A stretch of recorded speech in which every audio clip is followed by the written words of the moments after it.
Witam, surowe AlterMMO. Dzisiaj sobie zobaczymy na gameplay z Path of Exile, 7-minutowy, Warrior i Huntress, dwie klasy.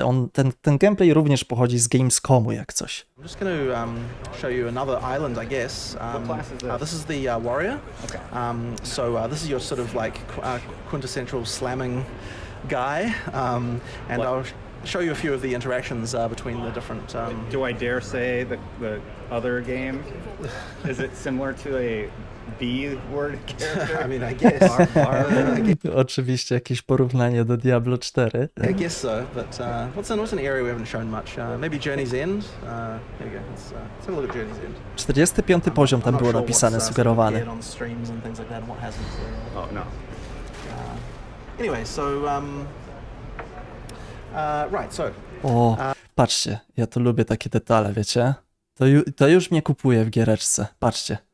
Gościu wychodzi i wiecie, nie ma teleportacji postaci. Normalnie animacja, co prawda niedopracowana, bo te nóżki to jakoś tutaj magicznie się pojawiły w tym miejscu, ale patrzcie, animacja schodzi sobie elegancko i dopiero cyk.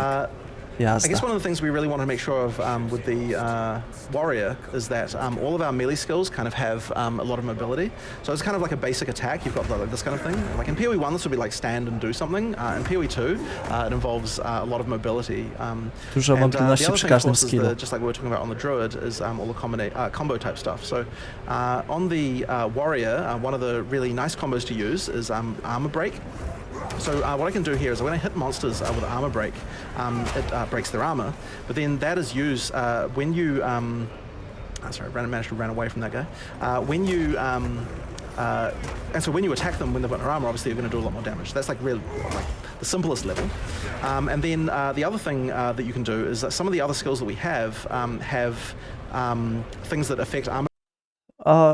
Kurde, jest jakiś specjalista od Path of Exile? Te wszystkie ikonki tutaj, one wyglądają tak samo jak w jedynce. Znaczy, jedynie chyba kolorystyka się zmieniła, na przykład w tym Lip Strike'u. Ale może ja źle pamiętam te skille. Czyli tak jakby tutaj będzie dużo takich podobnie użytych, nie? Grafik i rzeczy z jedynki, ale to nie będzie aż tak odrębna gra. Armor breaks, they often remove armor break and do something else. So this guy is armor broken right now, and then if I use leap slam, okay, somehow I managed to not trigger that. There's a very high chance to do a heavy stun. Apparently, though, that didn't seem to work for that guy, so I don't know what happened there. But yeah, there's a very high chance to heavy stun. There we go. And that means that you can follow up with something that's much more slow. So an example of that kind of thing is we have a thing called Supercharged Slam, which lets you gather a bunch of rocks on your weapon and slam them.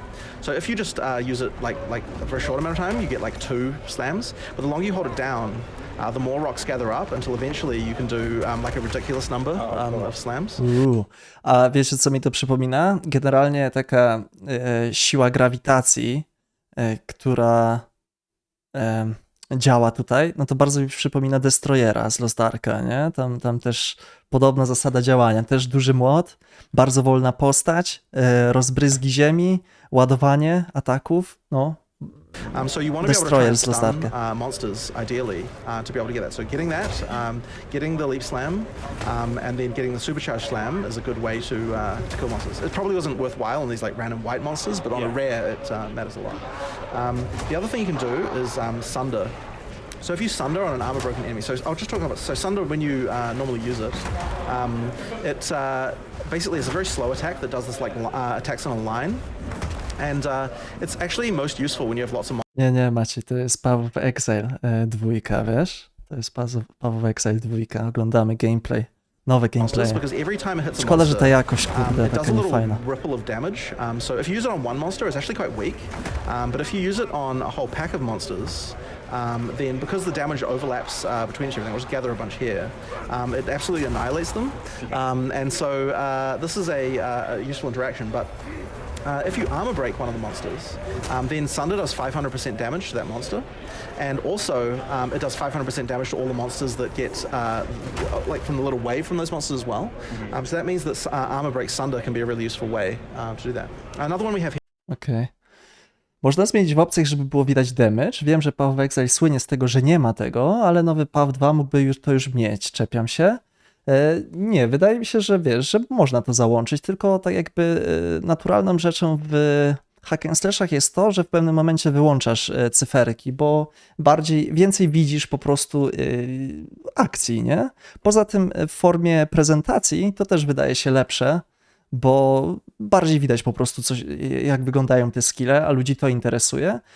A trzecią sprawą jest to, że prawdopodobnie jeszcze nie mają w 100% dopracowanego skalowania, jeśli chodzi o zadawane obrażenia, więc być może nie chcą się w ogóle tym dzielić na ten moment, żeby ludzie nie snuli niepotrzebnych jakichś teorii swoich związanych z damage'em, gdzie to jest po prostu jeszcze nie gotowe być może, bo no, beta dopiero gdzieś tam w przyszłym roku, więc takie jakieś obliczanie formuły damage'a czy coś być może jeszcze być niedoszlifowane, nie? Ale myślę, że wrzucą tutaj możliwość wyświetlania damage'a, aczkolwiek nie wiem jak jest w Power of Exile 1. No. Here is a Warcry skill, so I'm going to use Infernal Cry. So Infernal Cry puts this little thing on the monsters, and then when you kill them, it causes them to explode, dealing damage to nearby monsters. So it's another kind of good pack clearer. But the other thing that it does is it gives you an exerted attack, which means that your next slam skill is going to do a lot of extra fire damage. So a good thing to do is to armor break the monster, get the leap slam on that monster to stun them, although apparently once again that monster seems to be broken in this regard, which is very annoying, so I'm just going to move on. Get the leap slam on the monster, and then do the yell to get the exert, and then do the supercharged slam to get a lot of damage on them. Mało so that życia kind of miał. combo is what you're wanting to use if you're fighting a boss, and it's something that can really can really help. So yeah, exactly. So you've got to. I guess a philosophy you would say in PoE too is that you really have to earn your single target damage. It's not just a question of like here's a single target skill, just use it. You really have to like earn that single target by doing a combination of things. And if you do that, you'll be rewarded by getting a lot more damage in a situation like that.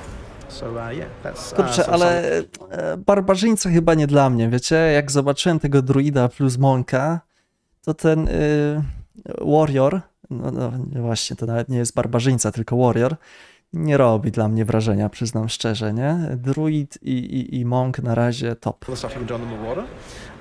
Sorry, no, not Marauder. The warrior. Got 2 classes for each of the combinations, and hopefully that's very interesting. One of the things that I like the most is Huntress. on the Huntress is a skill called Whirling Slash. So the design of this is basically, this is just a little town area, so I can just practice here without any monsters attacking me. But when you use this, it creates this little like whirling storm around you, and the more you use it, the larger the storm gets. And when you exit the storm, it explodes. So it's kind of like a really nice single target. Sorry, not single target. It's a really nice area of effect thing that you can use to kill a whole bunch of monsters. So that's kind of like a non-obvious one as well. So like I can use dodge roll to get out of it, but there's actually more things you can use. For example, if I use this here, I've got a skill here which like makes your character run maybe you didn't quite see that. Like do like a slash back, and which also traps monsters. So you want to kind of like whirling slash. And then get out of there with that one. And then once you're out of there, then wiecie co, to jest prosta rzecz, nie? Że robisz AOI, jak wyjdziesz z tego AOI, to wybucha. Ale tak sobie próbuję teraz przypomnieć, w jakiej innej grze taką mechanikę widziałem. I szczerze mówiąc, nie przypominam sobie. Gdzie była w ogóle taka mechanika, że robisz AOI, jak z niego wychodzisz, to jeszcze eksploduje i zadaje obrażenia. To nie jest żadna filozofia, nie? Ale nie przypominam sobie, żebym się z czymś takim spotkał, szczerze mówiąc. you can start throwing your spears from range. Another one that's really useful for the Huntress is Cześć, Maślana. spear field. So when you use this, probably not that useful against zombies because they move so slowly anyway. But you create a field of spears and they slow down monsters. So if you've got a lot of fast monsters around, then that's a really handy one. And then the other one that's kind of useful is puncture. So puncture can be useful for moving from one pack to the other. If I make this thing here, well, there's no other monsters nearby, so that's unfortunate. But effectively, it's a skill that lets you teleport towards monsters like this. And the further away you are when you use it, the more that you're going to bleed. The more that you're going to bleed them. So it can be quite handy to use, depending on the situation. So maybe if I'll sort of do this. So I'm going to create a whirling slash here. I'm going to go out of there, which traps them in, but I can go back in with the puncture to bleed, and then follow up with my more single target rapid assault skill, which has a nice ending damage thing there. So this guy's moving pretty fast, so I'll use Spear Field to slow him down a little bit. Kurczę, to też jest fajna postać, nie? Takie, wydaje się, że będzie miała takie troszkę inne umiejętności niż zwykle i coś w rodzaju trapów i dużo mobilności. No. Nie grasz w Ravendana? Nie gram. Ja właśnie powinienem z racji postury grać barbarzyńcą, ale uwielbiam łuczników i zawsze nimi gram.